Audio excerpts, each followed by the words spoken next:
আসসালামু আলাইকুম, welcome back to my channel. সবাইকে স্বাগতম জানাচ্ছি নতুন আরও একটি রেসিপি দেখার জন্য। আজকে আমি আপনাদের সাথে শেয়ার করব সামুদ্রিক চান্দা মাছের ভাজি। এরকম করে চান্দা মাছ ভাজি করলে কিন্তু খুবই ক্রিস্পি হয় এবং খেতে ভীষণই ভালো লাগে।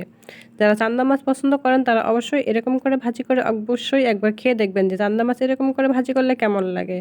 এরকম করে কিন্তু চান্দা মাছ ভাজি করলে গরম গরম ভাত দিয়ে খেতে ভীষণই ভালো লাগে। চলুন ভিউয়ার্স, রেসিপিটি দেখে নেওয়া যাক। ভীষণ মজার একটা রেসিপি। চান্দা মাছ ভাজি করার জন্য আমি এখানে কিছু পরিমাণে চান্দা মাছ নিয়েছি এবং এই মাছগুলোকে আমি ধুয়ে সুন্দর করে পরিষ্কার করে ধুয়ে নিয়েছিলাম। তারপর আমি চান্দা মাছগুলোকে একটা বোলের মধ্যে দিয়ে দিয়েছি এবং দিয়েছি লবণ এবং দিয়েছি পরিমাণ মতো হলুদ এবং তার সাথে দিয়ে দিব পরিমাণ মতো গুঁড়া মরিচ।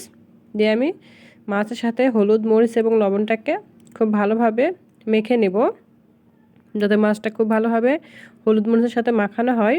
এজন্য আমি প্রায় 1 মিনিটের মতো মেখে নিয়েছি। তারপর আমি মাছটা এখন ভেজে নেব।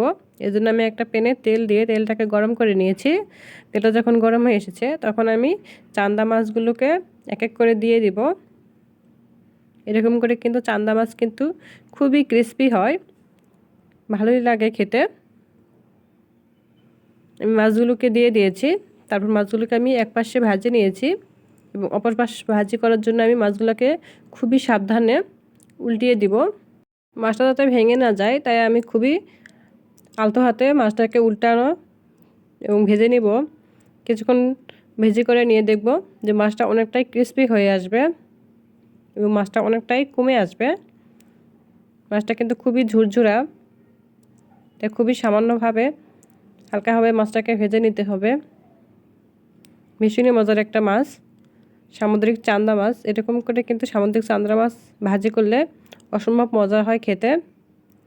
দেখতেই পাচ্ছেন কতটা সুন্দরভাবে, কতটা মুচমুচে এবং ঝুরঝুরে হয়েছে চান্দা মাছের ভাজিটা। এরকম করে চান্দা মাছ যদি আপনারা পছন্দ করেন তাহলে অবশ্যই আমার রেসিপিটি ফলো করে বাসায় একবার ট্রাই করে দেখবেন। আর আমার রেসিপিটি ভালো লেগে থাকলে অবশ্যই আমার চ্যানেলটাকে সাবস্ক্রাইব করবেন এবং বেল আইকনটি বাজিয়ে দেবেন। Thank you watching my video.